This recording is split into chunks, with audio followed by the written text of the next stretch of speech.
us find peace. Let us find love. Good morning, Unity of Austin. Like Marlo said, grateful that everyone was able to get out of bed. That time change, I don't know what it is, but sometimes it just completely throws us off. But the sun is coming out, and it's going to be a beautiful day today. So I was here last week as a visitor, and I loved it because I just got to sit and observe, and you have a really beautiful community here. So I want you to know that I really appreciate it, and I appreciate that I'm able to speak to you today. So I have a question for you. Have you ever noticed that the best fairy tales start with once upon a time? Well, I've got one for you. Once upon a time, a beautiful little girl was born, and she was a cutie. She had big brown eyes and slicked down jet black hair, and she was smiling all of the time. Her mother recounts stories about taking her out in the stroller and double strapping her in because she was afraid she was going to fall out because she was always jumping up and down and waving and trying to say hi to everybody. And there was this vibrant light that oozed from every pore of her body. And I'm sure that little girl thought that every day, no matter what it was exciting and new. She was fed, and she was clothed, and she was held, and she was bathed, and people oohed and awed all over her. And life was simply wonderful. Until she started growing up. And the external messages that she was getting from people around her weren't quite as rosy. And just being herself became challenging. All of a sudden, other people had a lot to say. Now, whether you're a boy or a girl, some of these might sound familiar to you. Things like, you're not smart enough, or you're too smart for your own good. Your race or your sexual orientation is wrong. You're not black, Hispanic, gay, straight, whatever, enough.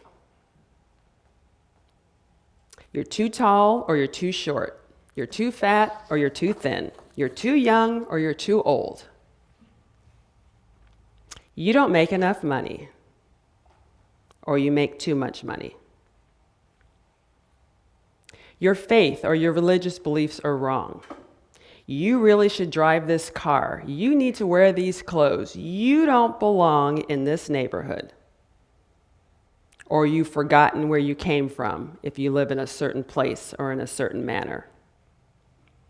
And this list goes on and on and on and on. And after a while, we go from being bright-eyed, beautiful children full of promise to thinking that we can't do anything right without getting the approval of others. And we may even think that our light is gone. But the thing is, none of those external stories, the negative ones we're getting from other people, are true. They've been adopted by people who have forgotten their light and imposed upon you, and then your inner critic sits on your shoulder and repeats them to you over and over and over. And after a while, those stories become the subconscious beliefs through which we filter all of our life's experiences. So let's fast forward from that little girl to about 4 years ago. And like Marlo said in the introduction, about 4 years ago, I had an experience where in a 6-month period of time, everything in my life went to pot. One thing after the next, after the next, after the next. 6-month period of time. And I was going to check out. But I have 2 kids. They're now 20 and 18, 20 and 19. And I knew what that would look like for them. And I didn't want that to happen to them. So I said, okay, God, I think I'm worthless. I don't know what's going on here. I'm 52 years old. I can't do anything right. These things have been happening my entire life. Now they're happening one after the other. I'm done. I think I would be better. People would be better off without me. But again, I don't want to do this to the kids. So you have to take over. And God said, you're going to write a book about this experience. And it's called I Cried and People Loved Me Anyway. And trust me, I had no plans to write a book, much less to tell everybody what was going on. But that was my very clear direction. And even though I had been involved in New Thought Spiritual Community about 15 years at that point, I had family and friends that loved me, I had been to therapy before, I knew I could go back to therapy. When you are in that dark place, this is all you see. Just the problems in front of you. All those other things go away. But what if we pulled those old beliefs out of the shadow and started operating them instead of them operating us? Lisa A. Romano is a life coach, mentor, and best-selling author who has dedicated her life to helping others awaken to their authentic self.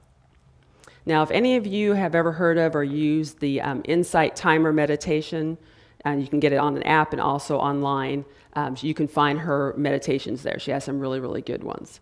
And one of the ones that I really like is called, What If You Knew You Were Enough? And in it, she says, and I invite you all, if you're comfortable, just to close your eyes and really listen and take these in. What if you knew that the beliefs that are rolling around in your subconscious mind are not yours?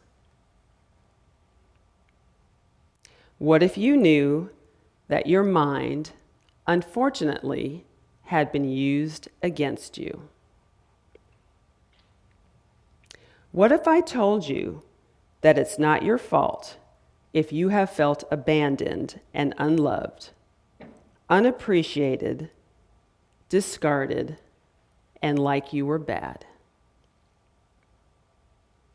What if you knew it was your right to feel loved? What if you knew that your parents, your culture, your faith had a responsibility to rear children being rooted in self-love? What if you knew you had a right to dream a different dream than the people who raised you? What if you knew that you were never supposed to live in fear? What if, when you looked around at other children, you felt as worthy as you believed they were? What if you knew that no matter what you wanted, you could truly have it? What if you knew that you even deserved it? What if I told you things could be different and you could awaken? What if you knew that you were powerful and that within your mind was the key to manifesting a dream worth living? What if you knew that in spite of never feeling loved as a child, you came from love and can love yourself? What if you knew that by learning to observe what is happening in the subconscious mind, you can detach from the dogma, the propaganda, the illusions, and the dream the subconscious mind did not know it was dreaming?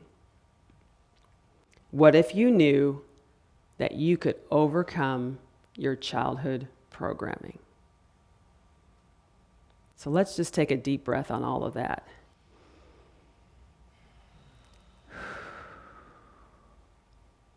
And you can open your eyes. I think it's time for an extreme childhood makeover. And why do I say extreme childhood makeover? Because sometimes you need something drastic, something earth-shattering, something completely 180 to rewrite our old stories and chart a new conscious path for the future. The book Radical Forgiveness by Colin Tipping is one of the best resources I know for helping you uncover your old stories and change your direction in a positive way. And he makes several really good points in the book, and one of them that really stuck out to me is what he calls a forgiveness centrifuge. And he explains that in the same idea of something like a plasma machine or a juicer, where you put something in, spin it around, and separate the two parts. And he says that the forgiveness centrifuge can be used to separate the facts of what happened in our life from our interpretation of the facts. So, for example, your fact may have been that as a child, your father left the family. Your interpretation of that fact might have been that it was because of you, that you were bad or wrong, or you should have done something or not done something. And you took his leaving to mean that it was all about you. Your fact could have been that you had a career goal that other people said was beneath you, or that boys or girls can't or shouldn't be that. Your interpretation of that fact might have been that your ideas are stupid, or that you really have to get the counsel of others because you can't do it on your own. Or you may have even thought, well, who am I to have a dream in the first place? And those false beliefs and stories we tell ourselves work the same way and by what on all accounts might seem like a positive situation. So I have a friend who said that growing up, she got nothing but positive input. She said she felt totally loved, she was told what a good kid she was, and she played well with others, and she ate her vegetables, and she got good grades in school, and she said it was a wonderful childhood. Those were her facts. Her interpretation of those facts were that because of all those accolades, she had no room for error. If she messed up, people would see that she really didn't have it all together and that she was a failure. But once we can clearly see the difference between the facts of what happened in our lives and our interpretation of the facts, we can make conscious choices guided by our higher selves about whether or not those stories are serving us any longer. And we can begin to forgive ourselves and others for abandoning our little child so long ago. A few years ago, I spent some time with a prayer practitioner who does tapping and matrix imprinting. And those are basically methods you can use to uncover the core issues that trigger us by going back to the beginning to heal and support our younger selves. And in helping me do that, she asked me if I had a stuffed animal, thinking that maybe if I held one and talked to one, that it might help me visualize better the conversations that little Lisa and big Lisa would have. Well, I said that I did, but in the back of my mind, I was already dismissing that idea. I mean, what would it look like if someone my age was holding and talking to a stuffed animal? But you see how quick that is? In an instant, my inner critic had already jumped up on my shoulder, whispering another story about needing to have approval of others into my ear and into my subconscious mind. But despite that, I did think about it, and when I got home, I said to myself, okay, Lisa, if you're saying you want your life to change and the pain of being stuck where you are is too great, why not give it a try? Nobody's going to see me, and who knows, it might help. So I went to my kids' closet, and I got this. A friend had given this to me when my oldest son was just a few weeks old. And when he was old enough to speak, he named it Bobo. And Bobo was a great companion for a long time until, naturally, Joseph got older. And he went from being his daily companion to sitting in the closet where he had been for years. And that's kind of what we do with our childhood sometimes. Whether we say it was good or whether we say it was bad, we put it out of sight where we don't have to think we have to touch it anymore. So, I took Bobo, cradled him, turned him into a girl, and said, "Hello, little Lisa." And before I could get all of those words out, I started to cry. I realized that I had actually never talked to her before. And with these big brown eyes staring back up at me, she seemed to be saying, "Well, hi yourself. I've been waiting for you." Those first few conversations I had with Bobo, with little Lisa, brought up a lot of tears and grief. I cried for all those years of believing that she was lost, and I had no idea who I was. And I cried about it taking me so long to understand that all those critical messages I was getting from other people had nothing to do with me. But I took them to believe they had everything to do with me. Nevertheless, I kept at it, and soon the conversation started getting easier. And soon Bobo was sitting on the top of my bed where we connected daily. And it wasn't long before I could look Bobo, little Lisa, in the eyes and have very calm, heartfelt conversations with her. So now I tell her things like, "I'm here for you." Those critical things other people were saying about you, that's their stuff. I will always be here to remind you of the truth. Even when it seems like nobody else does, I've got your back. Together, little Lisa and I are doing our own extreme childhood makeover. Now, even though little Lisa and I have reconnected and we're rewriting that script that's been running the tape in the background for far too long, there's still a lot of fear that comes up. And that's because change from something we've been doing, especially if we've been doing it for a long time, can be scary. But you all know what they say about fear. What is it? Forgetting everything's all right. Hadn't heard that one. Forgetting. I like that. Forgetting everything's all right. What else do they say? The only thing to fear is fear itself. Only thing you have to fear is fear itself. What else do they say? False evidence appearing real.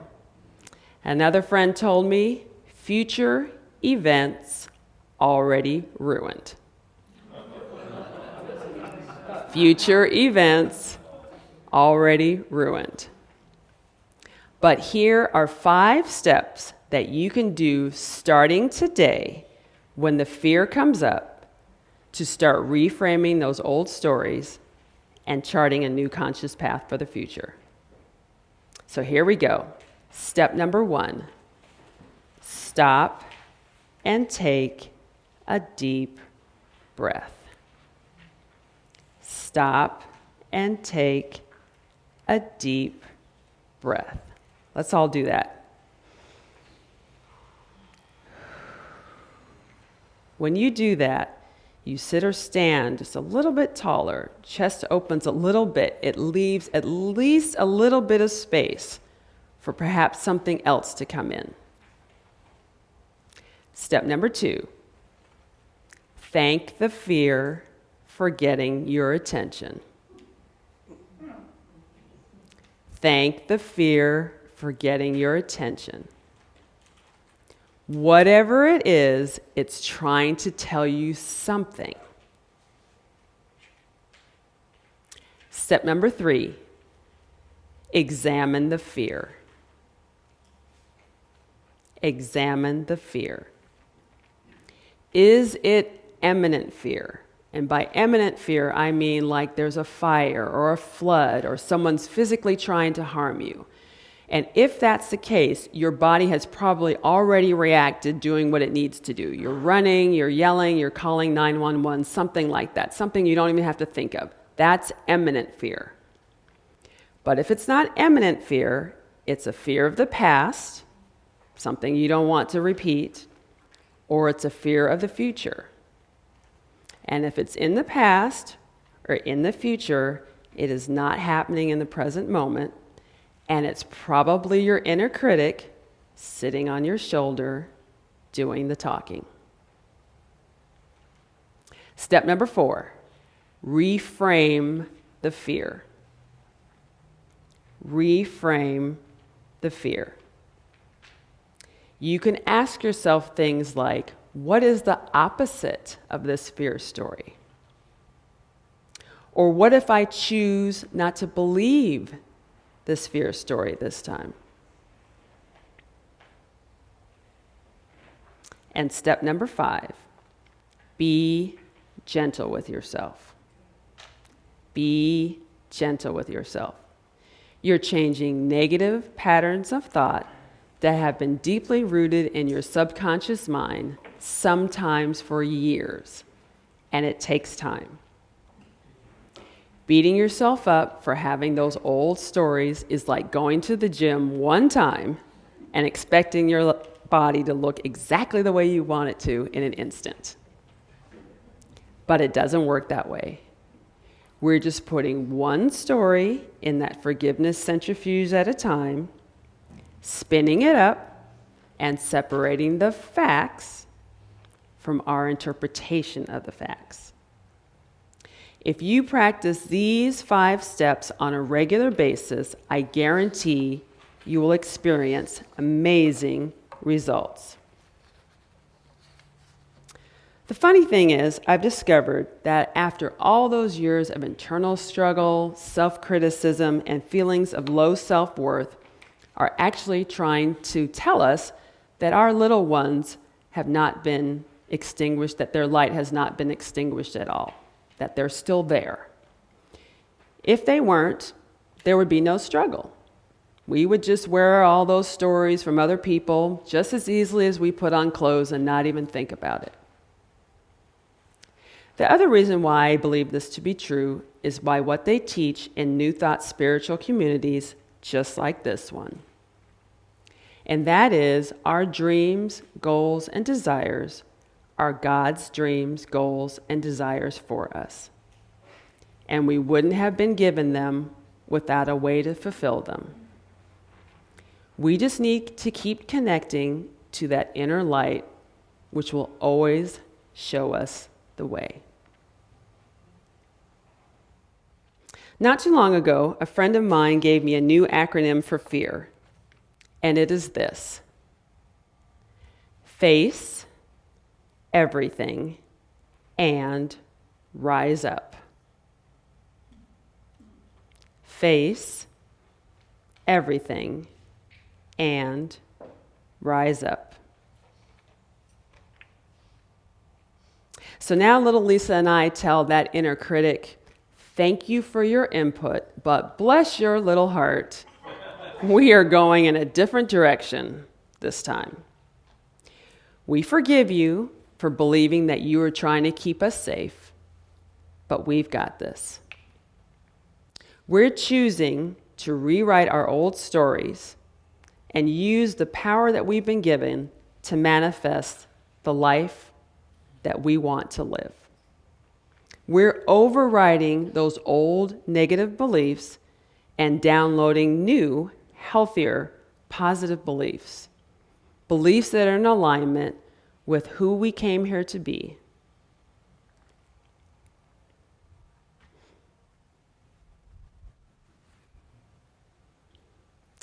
So whether your name is Lisa, or Marlo, or Dave, or Ada, or Sabrina, or Mark or Ray, your little boy or your little girl is waiting for you. Go get them. And so ends the lesson.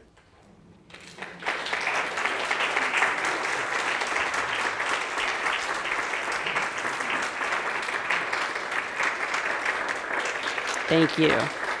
Thank you. So I've written an affirmation for us today. I'll say it once and then we can say it together. I have the power to reframe my old childhood stories and chart a new conscious path for the future. Let's say that together. I have the power to reframe my old childhood stories and chart a new conscious path for the future. If any of you are interested in delving more into that topic and how to do that, I'm teaching a workshop this afternoon from 1 to 3. I understand there'll be, like Marlo said, some good food in there, so you don't have to worry about going to get lunch. I thank you all very much for your consciousness and your energy. Namaste.